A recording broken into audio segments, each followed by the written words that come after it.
ગુજરાતના પવિત્ર યાત્રાધામ એવા સુરેન્દ્રનગર જિલ્લાના ચામુંડા ધામ ચોટીલા પંથકમાં છેલ્લા ઘણા સમયથી અસામાજિક પ્રવૃત્તિઓ બેફામ ફૂલી ફાલી છે।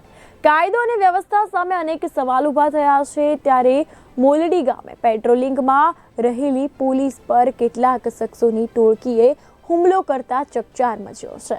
તો પ્રાપ્ત માહિતી મુજબ ચોટીલા નાની મોલડી પોલીસ મથકના પીએસઆઈ વીઓ વાળા સ્ટાફ સાથે સરકારી વાહનમાં ઠાંગા પંથકમાં પોલીસ પેટ્રોલિંગમાં હતી અને મોલડી બસ સ્ટેશન પાસે શંકાસ્પદ હાલતમાં શખ્સ નશાની હાલતમાં જણાતા તેની પૂછતાછ કરતા તે શખ્સ ઝપાઝપી કરી નાસી છૂટ્યો હતો અને થોડે અંતરે રહેલા બીજા શખ્સો તેને બચાવવા મેદાનમાં આવી ગયા અને આ ટોળકીએ સામૂહિક પોલીસ પર પથ્થરમારો પણ કર્યો છે। દ્રશ્યો જે છે તે સામે આવ્યા છે। તમે પોલીસની જીપ જે છે તે જોઈ રહ્યા છો તો પોલીસની જીપના કાચ તૂટી ગયા હતા અને અધિકારીને ગંભીર ઈજાઓ પણ પહોંચી હતી। તો મધરાતે પોલીસ અધિકારી પર જીવલેણ હુમલો કરાયો અને આ અંગે સમગ્ર પંથકમાં ચકચાર મચ્યો।